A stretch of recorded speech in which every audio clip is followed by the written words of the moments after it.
So example 1, pier cap. We have the loads given. My intention is to solve this in metric because I'm going to ask you to solve this before next class because it's really important to get some practice, and I want to make some distinction. Dead load is accounted for. These are ultimate loads, 5.1 ksi, regular strength 58 ksi, exposed to weather. Of course, it's a pier cap.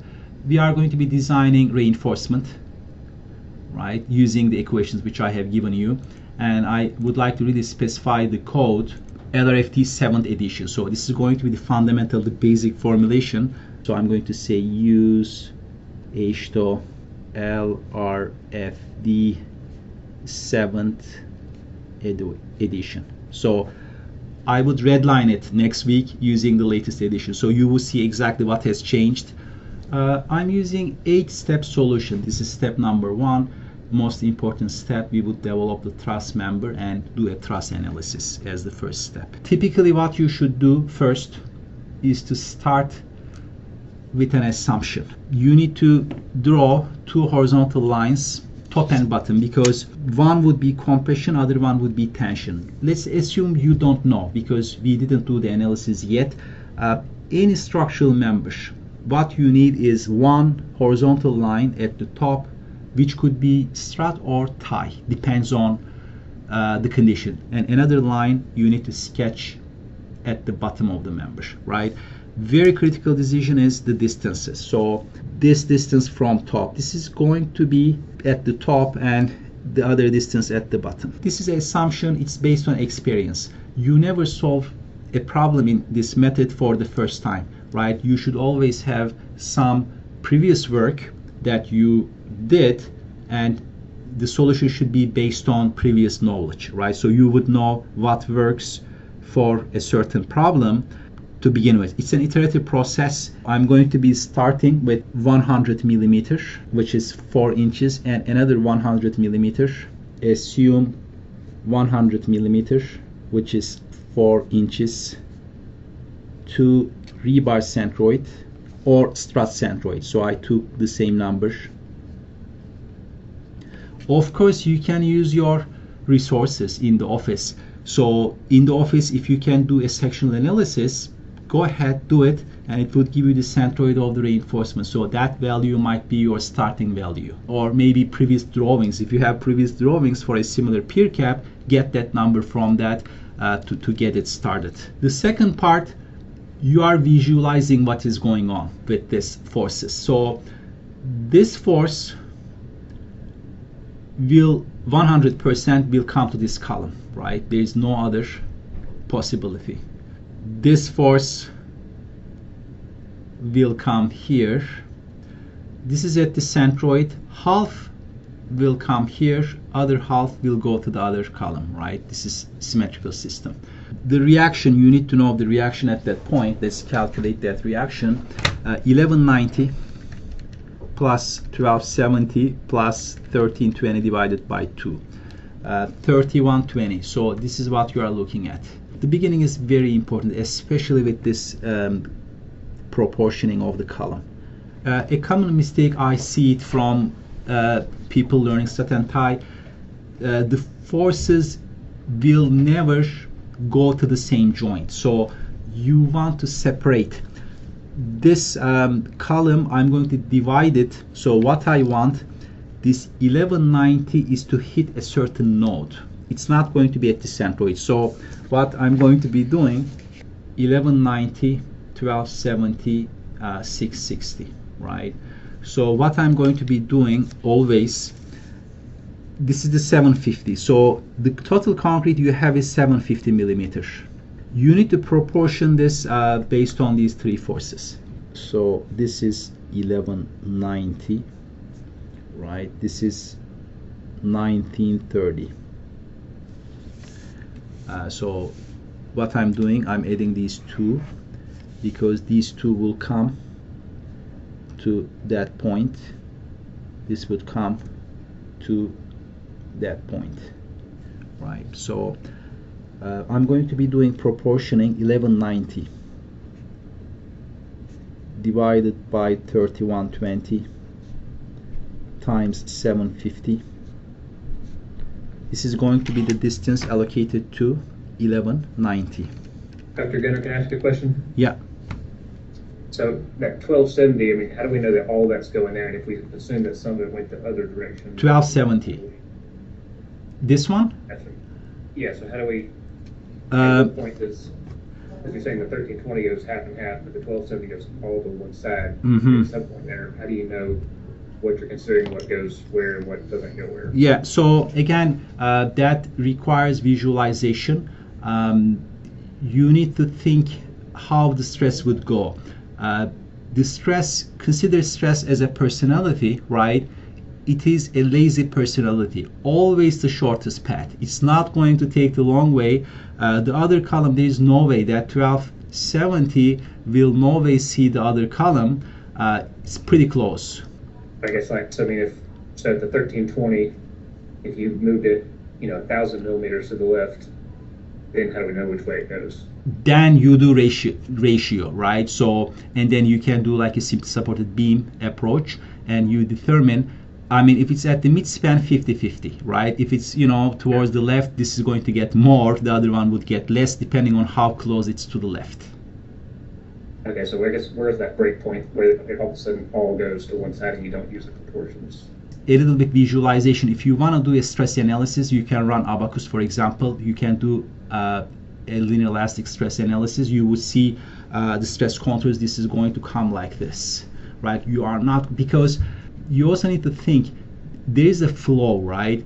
There's a compression flow coming this way. This is not going to cross that. It's impossible. So if you have a flow coming already, the other one needs to go 100% here. Again, that would require some experience. We'll see in the further examples, but in this situation, you wouldn't cross another field which is passing this way, the other passes that way.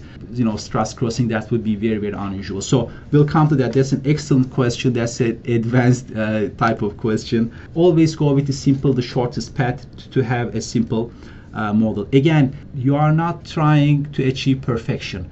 One valid solution which works would be conservative. It would be valid. So I think the best model for this problem, but sometimes you have to do some compromises.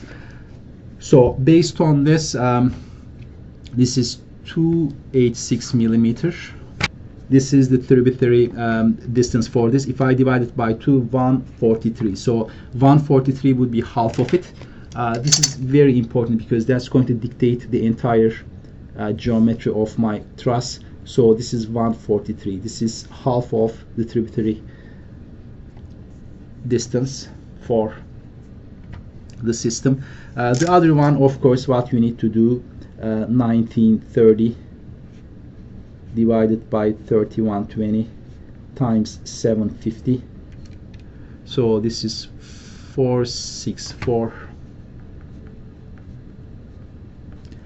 divided by 2, 232, and in between 375. Always extend it, the horizontal member. It could be strut or tie, we would figure it out. So the nodal points would be here. A nodal point will never be on the member. It's always going to be inside a certain distance. So these are the 2 points. And again, I'm never going to be shooting from the bearing plate, always inside the member. So no nodes should be on the member surface. All the nodes should be inside the member. So you need to move the load to inside the member. So these are your points. I mean, put a point. I mean, there is nothing here, but if you want to put a point, that's fine. Put that point. Okay. So these are the nodal points. So sanding compression. I'm starting from the easy part. Easy part is cantilever in this situation. So I'm debating, should it pass? If I have a strut like this, is it steep enough? Right? If it's shallow, I would not do that. Let's see. You can always, if you have a sketch drawing, you can look at the angle. I think this angle looks pretty good, 41 degree. So it looks fine. So that is how am I going to be doing this. It looks pretty steep. I hope it would pass. If not, I would have to put a tie, but my first attempt would be sending it like this. We decided that 1270 will come here, right? So again, I'm trying, can I just send it right away without any lifting? I think it would. It is looking like a steep angle. When I look at this angle again, close to 40-38 based on this. So again, I'm going with this. It may not pass. I mean, you might want to change it later on if it fails, but these are good angles. Angles around 40 degree usually works nicely. That is that. So it's going to be coming here like that. This one, no way. I cannot shoot it. I mean, it's doesn't look right when you look at it. I'm not even going to try sketching it. I hope you see that. So you know, sending it like this, it's going to be a very shallow angle. So you might try, but it may not even be permitted. What degree is that? No, it's 15 degree. Yeah, it's below 25 degrees, so it's not even permitted in any case, so it's not going to work. Again, I'm going to be doing some lifting with vertical ties. Definitely I'm going to have a lifting, because whatever happens here, again, because I'm using the same node, remember I only have 2 nodes, and that should also use the same node, so one lifting should happen here. So I have to put the tie here, because whatever happens, you know, it would go up, and then I would shoot it to the support for half of that force, maybe divided by 2, just to be more accurate with this one.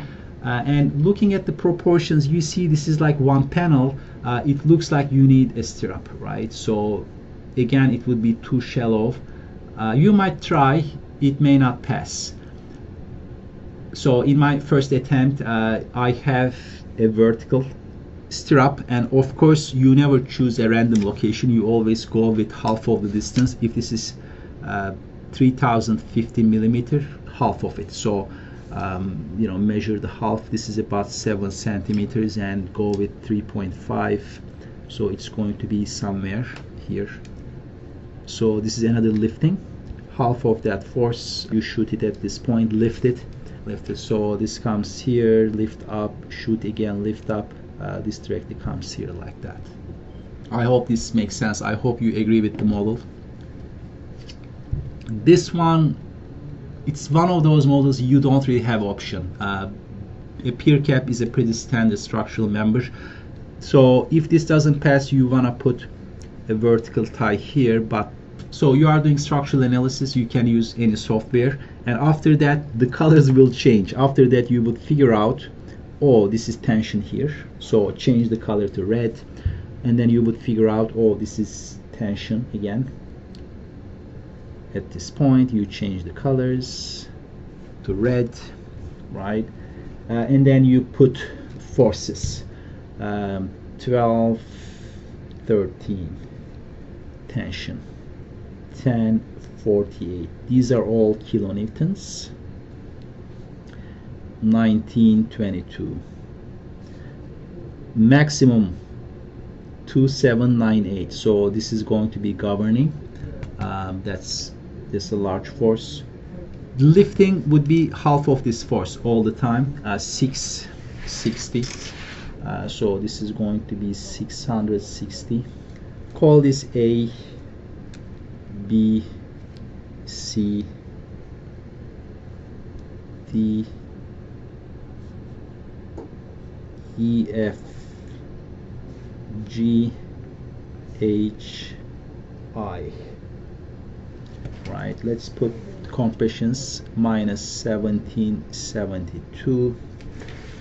It's a huge, because you keep adding forces, and this strut would be critical. 3047 kilonewtons minus 1097 minus 109. It's the same, because I think the angle is also the same. Yeah, it's the same distance. Minus 1046 minus 1922. Angles, very important.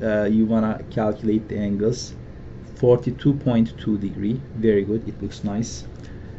This is 39.3 degrees. 37, even this is even with the tie, it's a little bit small angle, so it wouldn't pass. You would probably need this tie here. 37 degree. Let's look at the nodes. Let's label the nodes. You see only one tension, so node A, CCT. If there is only one tension, you call this CCT. Two tension, CTT. So this is the worst case situation. If you have two tension at the same node, CTT, that's the type. One tension only, CCT. Full compression, CCC. This one, CTT. Node H.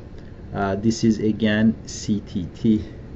This is only one tension, CCT. There is no tension here, which is CCC. I forgot a force, so there is a compression. Sometimes it governs. 1312. So, Dr. Gunner, so this is for, we would be doing this at ultimate, so these would be factored loads. Everything. And, yeah. And typically on a cap, we would have a transverse moving load analysis for live load. So will we have, in this particular case, since we have, looks like fixed beam locations, we'll just have one model, but we could have different loads at each? Yeah. Does that make sense? If the truck's in a different location? Yeah, absolutely. I mean, I get that question very often. Each load case is a new model, unfortunately. So you cannot use one model for everything. So, but definitely you can come up with some smart strategies to minimize your work. Typically what consultants doing, I'm also helping them with their models from time to time. They find the worst case situation. They do one model, and then for the other ones they just tweak that model to see whether it changes anything, right? Because it may not really change things too much. Each model is only for one single load case, unfortunately. Unfortunately. All right, thanks. Step number 2, choose tension tie reinforcement. Choose tension tie reinforcement. So I'm going to be choosing I think one of the most important, tie AB. Let me summarize the equation to you again. So the capacity is again PR should be equal to phi S rebar area Fy. So this is going to be equal to tension, which is what we found. So we are designing things just at the capacity, right, depending on the tension. So based on this, cross-sectional area would be larger than tension divided by phi S Fy. So this is going to be what I'm using for sizing. Cross-sectional area would be larger than 1312 times 10 to the power 3 newtons divided by 0.9, that's reduction factor as per H2, and 58 KSI. It's going to give you 3644 square millimeter, and probably you would find 5.7 inch square if you do that. And my selection for this is use 6 number 9. So it is done. Also another peak location, I'm going to be picking it for tie HI, which is again AS larger than 2798, 0.9, 400. Area will come out to be 7772 square millimeters, or 12.1 square inch. So what I'm using, number 10. You can choose reinforcement for these, but I just picked it for the maximum one because that's going to be the one governing. So if this passes, the other ones, there should be no problems. And stirrups, I need to pick stirrups, ties, BG, and GH. So these ones, if you do the calculation, AS would be larger than 1833. So just use the 4660 square millimeter and 2.8 inch square. Two-legged number 5, so it's going to have two vertical legs. That is typically the case. So if I do that, 1833 divided by 2 times 200, so I'm just finding the spacing. 4.58 stirrups would be needed. We need to look at the geometry because we need to distribute this into a certain distance. A typical approach is to distribute it to the tributary distance. 350 divided by 2, 1525. So I'm going to be distributing this into 1525, which is already shown in my sketch. So this is going to be my stirrup distribution distance, 1525 millimeters, divided by 4.58, 333 spacing. So 300 would, I think this would exceed the maximum because 3, so I'm going to be using 300 spacing. So 300 spaced. These would be checked later on. So this is just how am I starting. So that's it. I mean, the design is finished, strut and tie model finished. We picked the reinforcement. So this is the full process. I would like to tell you this. This is pretty much the full process, and the remaining steps would be checking stuff. So if everything checks out with this method, you come up with the design at the very beginning, not at the very end, and you keep checking it. So we would check those 4 aspects. We would check struts, ties, nodal zones, as well as anchorage locations. If everything checks out, yeah, that's going to be my final design. So actually it's a simple method, but checks would take some time and effort. Nodal zone stresses, we are going to be checking. You don't want to check everything, right? So if you can identify the most critical nodes, that would be the best thing to check. So when I look at this one, definitely node H, it's going to be critical because you have the maximum tension. So node H would definitely be checked carefully. That's going to be one critical component. The other critical one is this one, 3047 kilonewton. 2 nodes, both of, oh, this is TT. So the top one would be probably more critical. So definitely this is going to be checked. Cantilever is always checked. In node A, situation is CCT. Remember, CCT, CCC 0.85. So multipliers were like this: 0.85, 0.75, 0.65. So it was CCC, CCT, and CTT. Limit is going to be 0.75 phi C F prime C. So for this type of situation, I'm checking T max. You can always call this PR, but code uses PR for everything, so I really like to make distinction.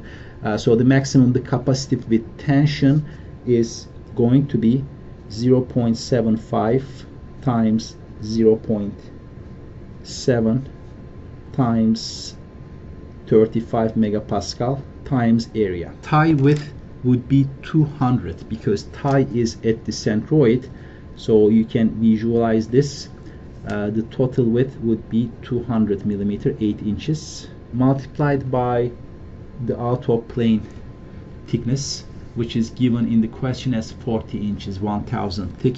So that's going to be my tie dimension, 3675 kilo newtons. It's going to be larger than, much larger actually, 1312, right? So which is much larger, it passes. So the first part is limit. So this check ensures enough concrete around rebars, meaning that you are not putting it too close to the edge. So your 100 millimeter rebar centroid assumption was, it was okay, it passed easily. It could have been even less than that, but we would see the stress, because we would check the stress with the same dimension, so we would see whether it's really too much or not, but it's definitely too much in terms of the tension. So that Tmax check is done at node A. So I'm not checking diagonal stress because that's my step number 4. So step number 3, when we check nodal zone stresses, we are only checking horizontal and vertical. By the way, please solve this before next class. Your US unit solution would be very easy. I think it's easier than metric, because what you need to do, you are going to be just using KSI here, use inch, done. The result would be kips. So these are not unit dependent, these are just some multipliers. So you know, make sure that what you put here is compatible with the units, with the dimensions and the result. So typically that's how I solve with KSI inch. I'm going to be checking this again, tension 660. So I'm checking Tmax, which is 0.65 times 0.70, this is 5C, times 35 megapascal, times again 2 times 100, times thickness 1000, 3185 kilo newtons. So that's the capacity, Tmax. So this capacity applies to multiple nodes, because you see CTT node, this one, CTT that one, with horizontal members. So it applies to both, but the most critical one is 2798. The capacity I got is 3185. It is larger, it passes. So I'm not checking the other one, because other one would definitely pass. So the check I'm doing, also this is the same thing, 1312, 1922. So same limit, I'm checking all applicable to that. So I checked everything, but of course, as expected, the most critical one is this one, and my model is pretty close. This shows the selection was good. So this 100, if you selected it to be 50, it would have failed. So that 100, because 100 times 2, it gave the required capacity. So I think that was a good selection for this particular problem. What about compression? So if you want, you can call this R as well, TR, CR, 3185 kilonewton, because it's the same limit applies. And I'm going to be checking it with compression. So as you can see, 1922, that's the maximum one. Also 1046, both passes. You can put a check mark. I checked this, I checked that, checked this. This is done in terms of horizontal members. I checked this one, that one, and also this one. What is it? CCT. Definitely going to pass, you know, 1312, and I have huge capacity, which is also going to be passed. Also check bearing plates. B is the most critical, because the force is the largest, as well as it is CTT. So I'm going to be checking at node B, because that's the most critical. Node B, which is CTT, which is 0.65 multiplier. Call it BR, which is the maximum capacity. It's going to be 0.65 times this 35, so it always comes the same multiplier, F prime C, times 450, 750. So that's the bearing plate dimension. This is crushing underneath bearing plate. We have over 5,000, but the maximum force 1270, so no problem at all. So again, you don't have to check everything. Find the worst situation. The more the tension, the worse the situation will be. Dr. Gunner, Yeah. I know a lot of times we may or may not have real bearing plates. It might just be pads or something. Does that matter? Yeah, definitely. I mean, you put the dimensions because however you are introducing the load, right? So whatever element you are using to introduce the load, you can always check underneath that element. So when it comes to like putting the shear reinforcing in here, I guess based on your model, the shear reinforcing is going to be spaced the same all the way across? Yeah. So depends on the geometry I selected. So because the force is constant, 1525, this is also 1525, so this is, I labeled it, the shear reinforcement would be distributed in this distance. Okay, so and if we compare this like a sectional design model, you know, obviously you have a whole lot higher shear between that 1270 kilonewton load and the column, and so we'd have, you know, tighter shear spacing more than likely between those. But you're saying in this, with this model, you wouldn't necessarily have to have that. Yeah, because I mean this is a deep member. Deep members do not need stirrups because, as you can see, I'm directly sending stress to the column here. So in this region, because it's deep, no lifting required and no stirrup required. This stirrup really belongs to this load because I keep lifting this. So this 660 is not really related to this 1270. This directly goes into support. So these are created by the midspan load, pretty much, right? So you would cut your shear reinforcement at that point, which is fine. It's not going to continue in that region. Of course, you would have crack control reinforcement, and it comes out to be quite large. Sometimes it governs the shear reinforcement, and you have the same vertical reinforcement everywhere. But normally, you shouldn't have shear reinforcement in a deep member. Deep members do not need shear reinforcement. This is slender region, right? If you analyze this. Hi everyone, welcome back to the second class. So today I'm going to be continuing with the example we started last week. We completed step 1, which was developing the truss model. You see the truss model here. We completed step number 2, which was to choose reinforcement. We picked the main reinforcement at the top, at the bottom, as well as 2 bands of stirrups. That's pretty much it. That was the full design. After this, the process involves checking certain elements. Again, I'm going to be checking 4 different things. I'm going to be checking struts. I'm going to be checking nodal zones. I'm going to be checking ties, which is done already because I put the reinforcement checking the capacities of the ties, so I'm not going to be doing it anymore. The other check I would do is development. I'm going to check that reinforcement development is sufficient, especially for node A. That's the critical node. But looking at this, I'm seeing that it might be sufficient because, you know, this is scale. There is a large distance, it looks like, but we will of course check to make sure. We are in a good shape. Nodal zones, we checked all critical nodal zones. Tons of capacity here. This is governing it, which is good. We are not over designing it. This is the force on that location, and this is the capacity, which is pretty close. That indicates we are designing it appropriately. We looked at bearing plates. Tons of capacity available. That's usually the case for bearing plates. So it's really unusual to use that confinement modification factor M.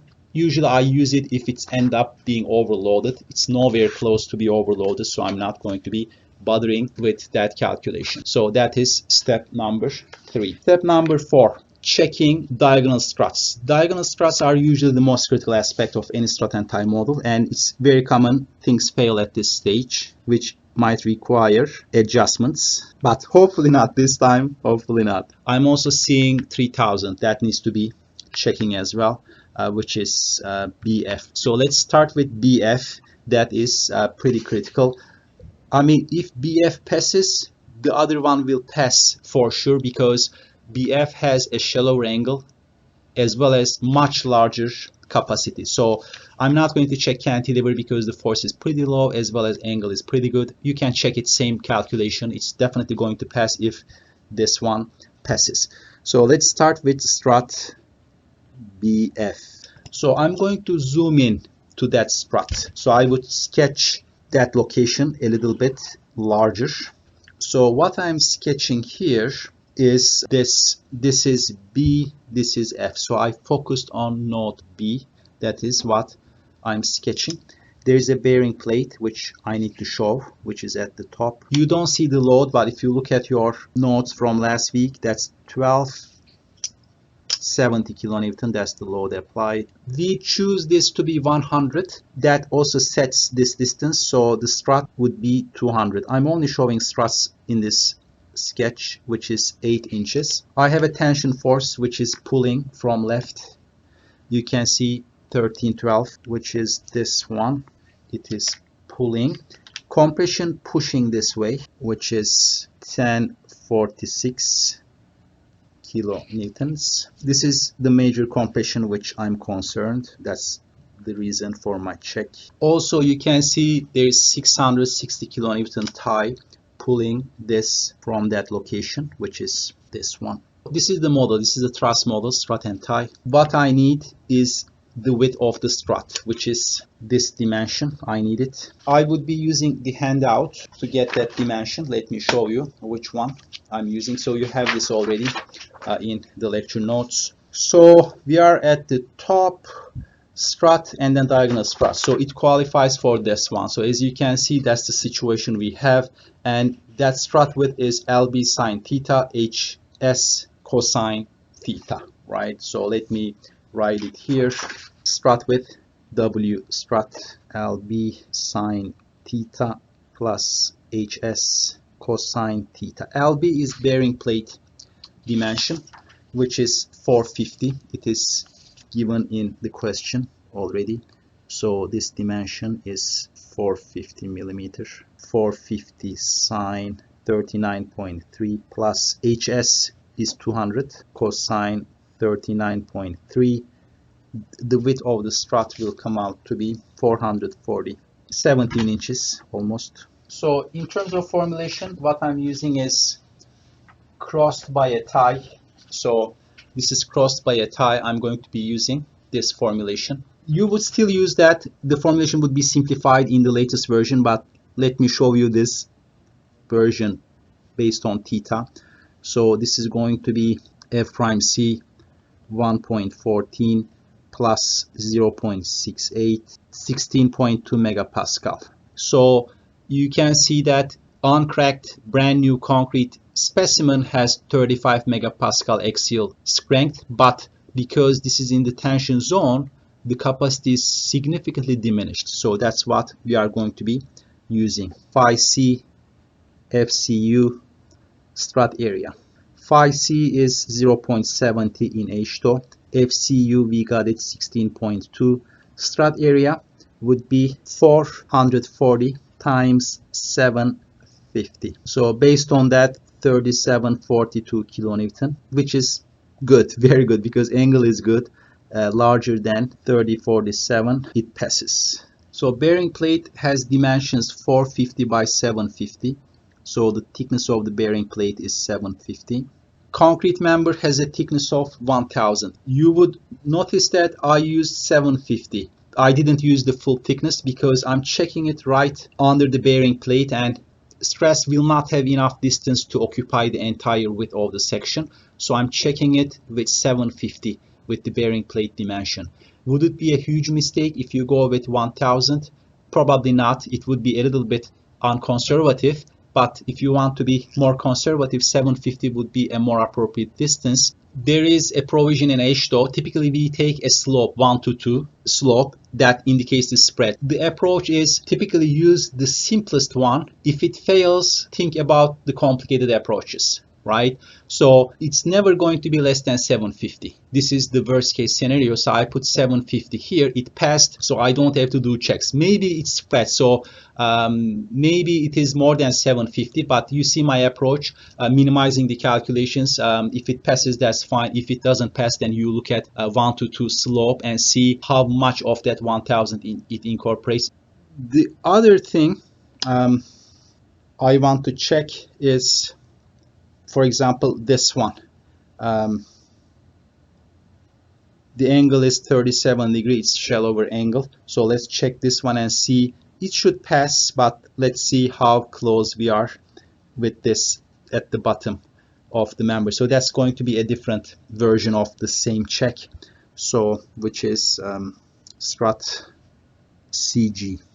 Again, I'm going to sketch a zoomed version of this strut, which is at the bottom of the member, something like that. And if we look at forces,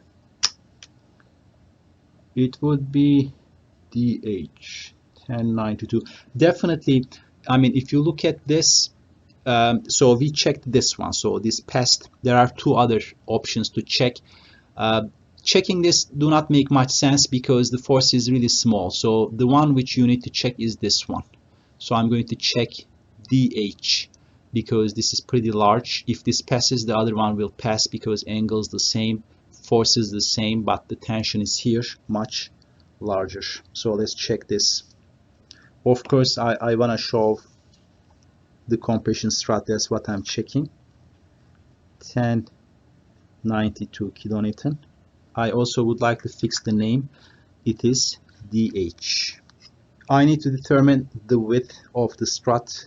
I need to use that handout. Stress is going to a stirrup location and stirrup is lifting it up, so that's the anchorage zone. This is the situation. Compression strut is going to a stirrup or a tie. It's lifted up. 8 times bar diameter. Bar diameter here is the main bar diameter. It's not the stirrup diameter, but it's the diameter of the main bar, which is shown on this sketch. The thickness of the section, right? So again, I'm not going to be using the full 1000 thickness.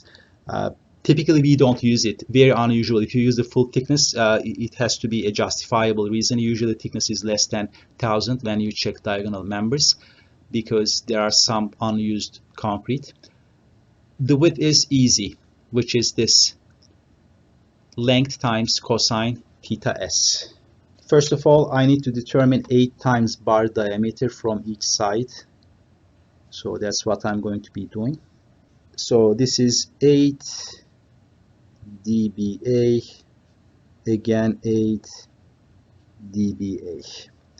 So what we used was number 10, I think. Diameter is 32.3 millimeters, which is 258, and then plus 258. This is going to give 516 millimeters, and the width would be 516 times cosine 37 based on that handout, which is going to be 310 millimeters. So that's going to be the area of the strut, 516. Again, not 1000. It's half of it almost. FCU would be again 35 megapascal divided by 1.14 plus 0.68, cotangent 37 power. That's going to give 15 megapascal. It's less than the previous situation because the angle is shallower. So based on this, PR would come out to be 0.70, that's phi c, which is 310 times 516. So if you do that, 1680, which is a very good news, it passes sine 37. You know, that's my typo, because let me show you. See, that's sine theta s, that's that one. Yeah. So it's tough to show it, but as you can see, this is what I'm using actually, right? This is sort of showing how it works, but it is the out of plane dimension. So 8 times dB is inside the section, so it is actually through the thickness, which is view XX, right? So 8 times dB, the code is using in both directions, but what we need, you may want to highlight this, is this view, because this is thickness, this is through thickness, so this is really what we are using. And the code is telling you that, again, never use 1000, even if they overlap, even if your 8 dBA overlaps, the maximum you can use is this distance, right? I'm glad you brought this point. We have a section which is 1000. Let's say you have, I'm just making up, maybe 50 millimeter, 2 inches from here, 2 inches from here, right? So the maximum you can use would be 900, right? So that's the upper limit for your thickness of the section. So again, we are not using the full thickness. So it might be the case you might be using a super thick reinforcement, and when you add up those 8 dBA plus 8 dBA, it might give you some large number, but your cap would be 900 for this situation. So based on that, I'm happy that we passed the strut. So I'm not checking anything else. We have 1, 2, 3, 4 struts to check, which are diagonal struts. If this passes, this is definitely going to pass. If this passes, this is definitely going to pass, because these two have the same tension at the top. They have the same situation, but the force is much larger on this one. The angle is shallower on this one. So if this passes, the other one will pass. So I'm not checking everything. We don't check everything. When you do hand calculation, typically we like to check only the most critical aspects. So hard work is done pretty much.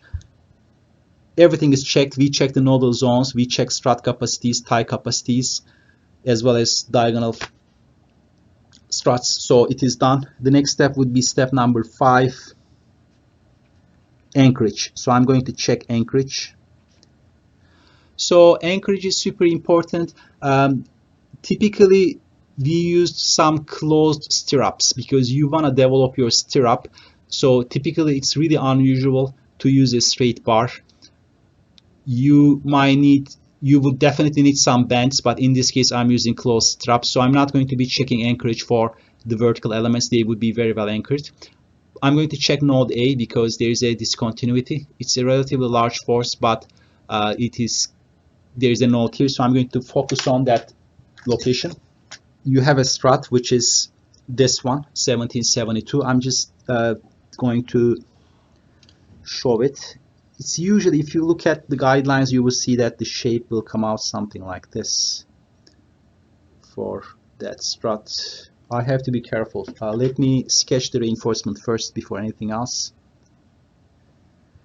So the reinforcement is, let's say here, the distance we selected it to be 100, so this is going to be 200 in total.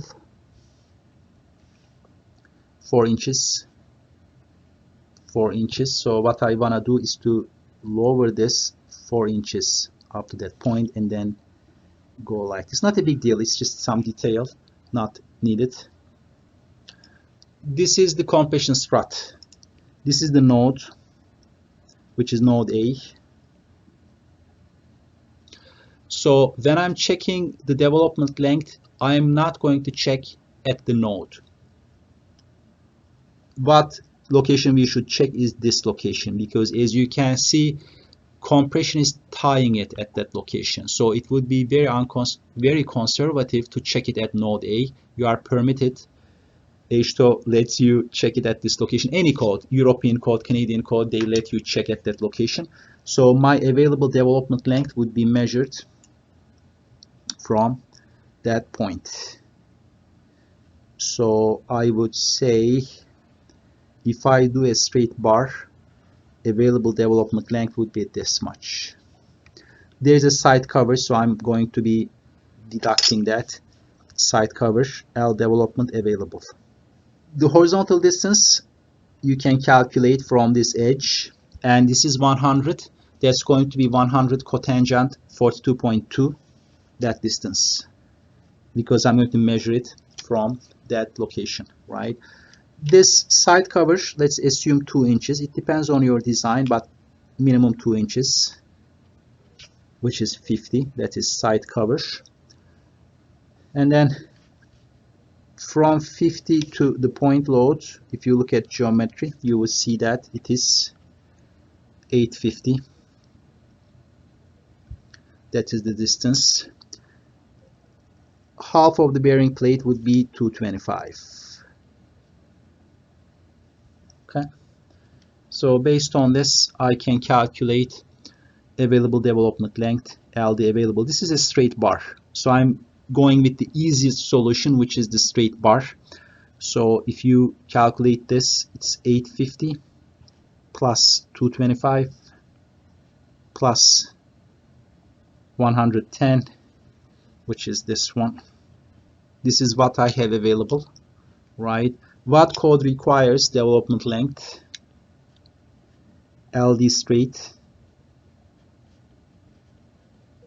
So you calculate this, it's Fy times 1.3 because bar is at the top, multiplier again 1 divided by 1.7 times 1.0 times square root of F prime C. US units, of course, equation would be a little bit different, 1484. So as you can see, we don't have enough length. Even though it looks pretty large distance, it's not going to be sufficient to develop. Hook would be needed. Is a hook. You can also cut the concrete. I mean, if this is your new design, because concrete really is not doing anything at this location. You know, if you wanna optimize your design, maybe you can get rid of this part of the section and then just do a hook and finish the design. And development length with hook, if you calculate this 90-degree hook development length, is pretty short. Hooks are very efficient for 66 millimeters, so hook should be you always works. I mean, if you put a hook, everything passes, but straight might be an issue.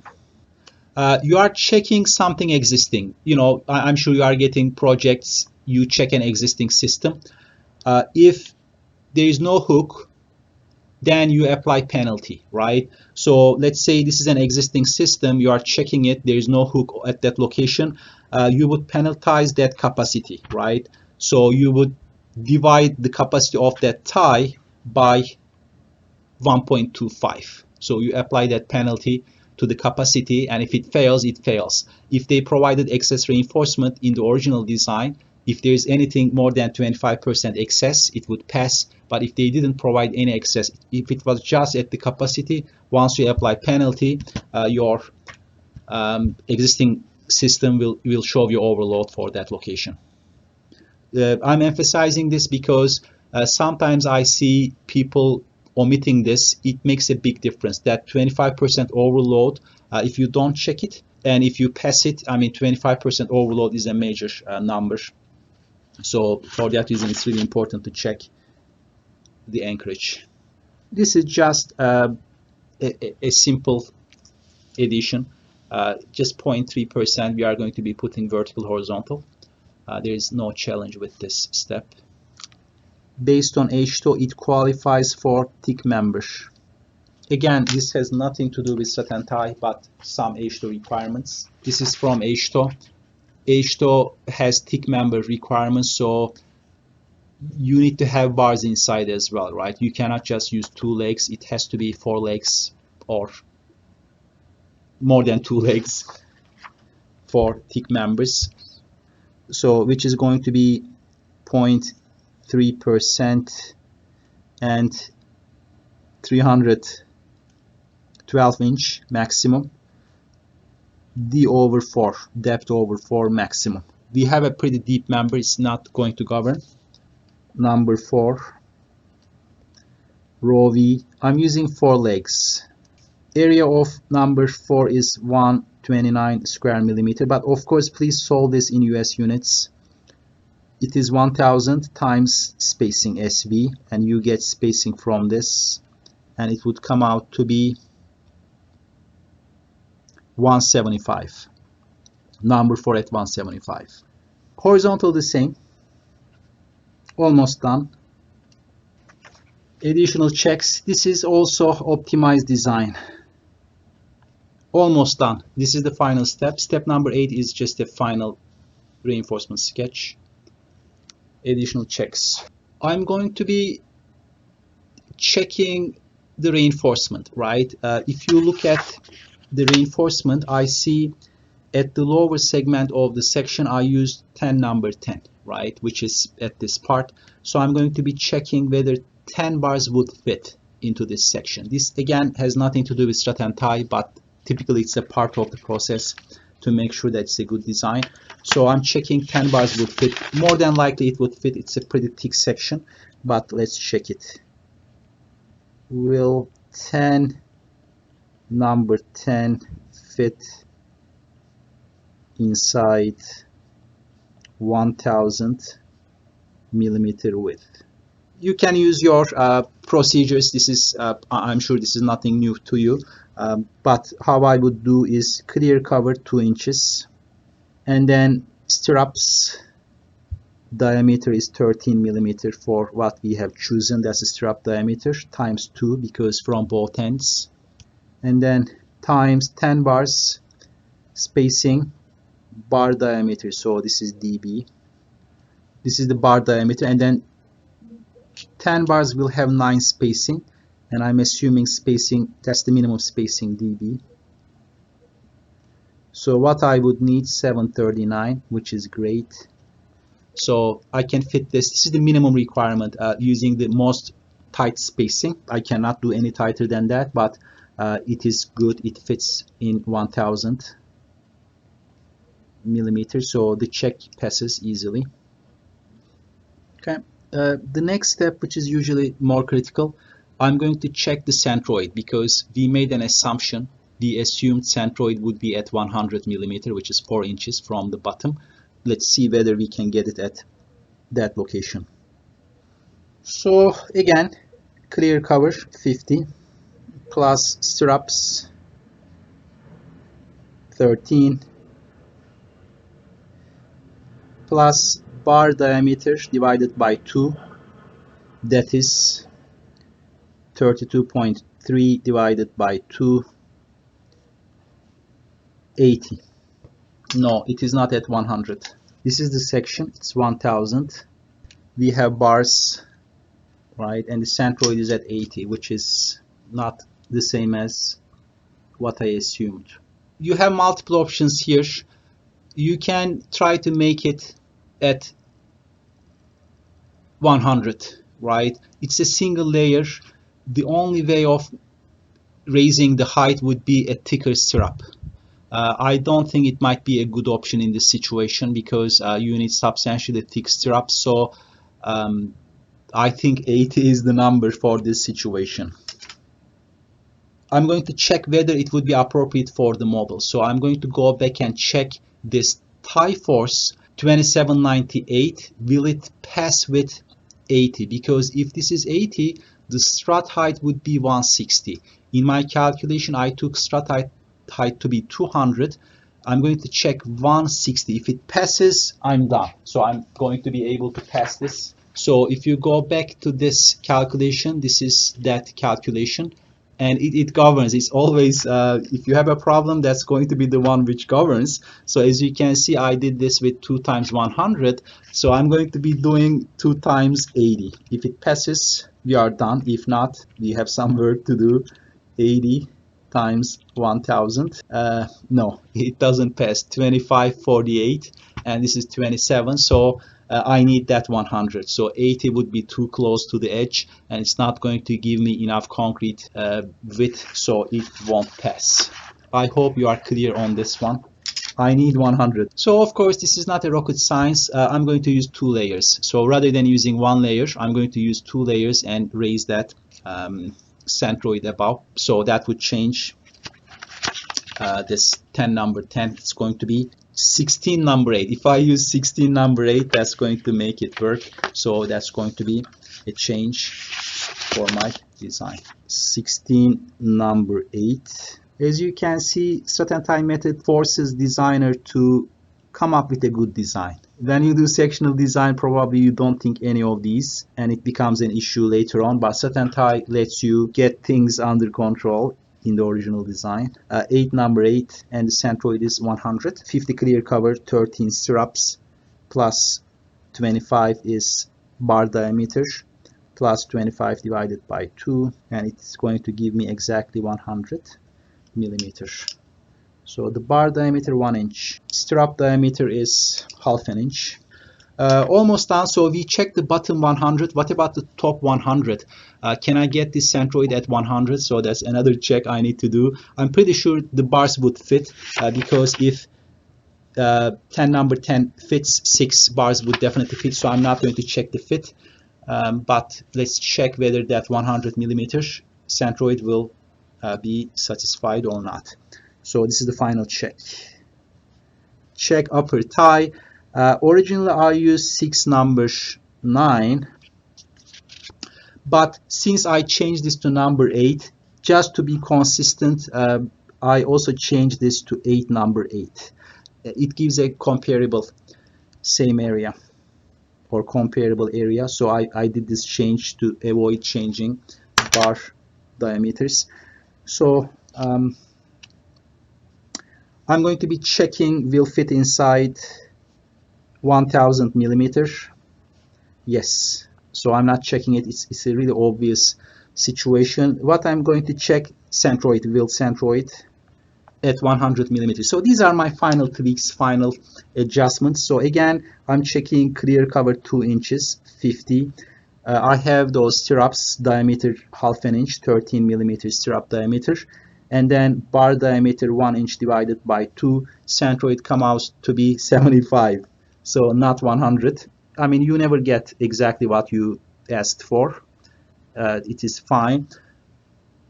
Can I reduce it to, can I reduce tie width to 75 times 2? So I assumed, 100 times 2, it was 200. So can I do this? So I'm going to go to that location, 1312. I would find it. Is it going to pass? Definitely it would pass. Yeah, definitely, because I mean it's the same equation I'm using.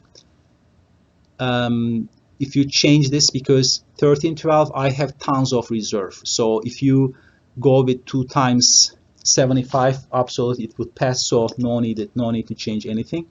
So this passes.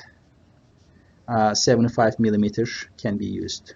I mean, we spend much more time on details than the strut and tie. Strut and tie, we finished it at the very beginning, but reinforcement detailing, checking minimum reinforcement, crack control reinforcement, so those really take more time than the strut and tie. Typically, for deep members, crack control reinforcement is huge. And you would see that in many cases, it would govern the stirrups. So crack control is the minimum reinforcement, you gotta put it. Right, but we might see that the stirrups we are putting is less, so we don't need to worry about this. So it's just the crack control reinforcement. I hope that clarifies your question. So because what I choose here is number 5 with a certain spacing, if my crack control is more than that, I don't need this. Okay, that would take care of it, because crack control reinforcement, I didn't use it in my strut and tie model, right? So if you consider it in your strut and tie, it's going to pass your stirrups, so you don't provide something twice, only once would be appropriate. So let's do the sketch. So let's see where we are at with this design. So this is, you have this page. First of all, you see I put some guidelines to make this simpler. At the very top, I'm going to put the main reinforcement, which is, I need to see that you want to see the model, right? So if you look, the tension is going to be ending at B, but of course you want to continue develop the bar. It's a large development distance. So what is going to happen is you don't cut it here but extend it. That is the main bar. And then at the bottom we decided we are doing 2 layers, which I'm going to be doing. Again, I'm going to be extending it past the nodal point to develop the bar. So these are the 2 bars for that. Of course, you don't leave a location empty in terms of reinforcement. Crack control reinforcement will fill in. So probably you'll have some overlapping with crack control. this is pretty much to scale. So what I choose for crack control, 4 legs, number 4 at 175, right? So for these ones, I'm going to say all of these 175. Main reinforcement 8, number 8. Main reinforcement 16, number 8. So, and then let's look at shear reinforcement. What are we doing with the shear reinforcement? What I choose, number 5 at 322. So again, crack control is governing it in this situation. So I'm not going to worry about this reinforcement.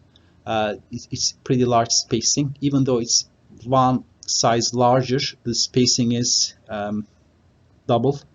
Yeah, the area is not double. So it is going to be crack control reinforcement everywhere. Of course, my spacing is way off, but I don't want to turn this into a sketching class. So let me just show this very roughly, and also at the edge. This is again 4 through the thickness. If you look at the section view, number 4 at 175. These ones again, number 4 at 175, 8, number 8, and then 16, number 8. Original stirrups was 2-legged, number 5 at 303.3, right? And let's calculate the percentage. 2 legs times area, number 5 is 200 square millimeters. Spacing 333 times 1000 thickness. Point, if you check this, this is 0.12%.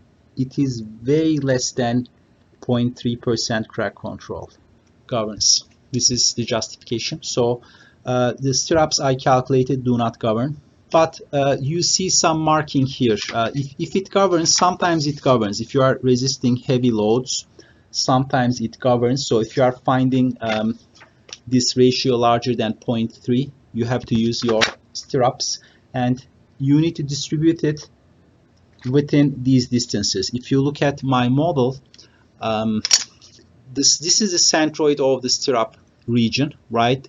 And the tributary distance is 1525 for that. So this is the centroid.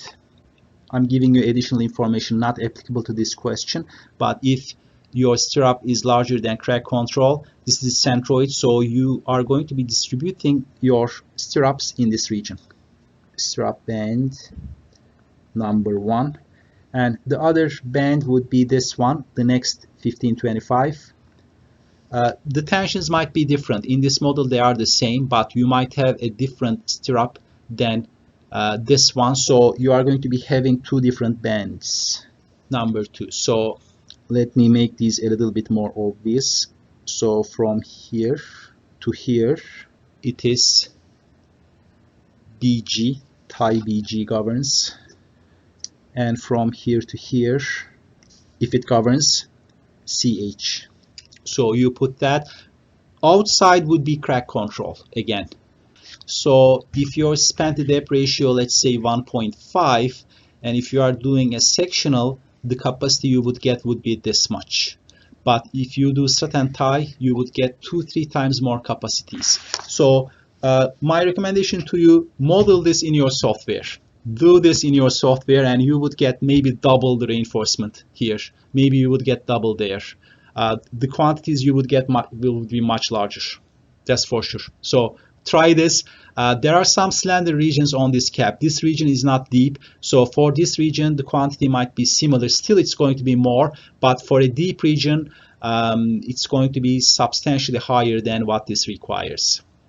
For slender regions, there is a slender region for this one. It's going to be similar, so it depends. For a bridge member, we are not dealing with super slender sections, so you never get 5, 6, 7. So typically if it's slender, it's around 3 to 4, and the results would come out to be similar. It's not going to be all that different for slender regions.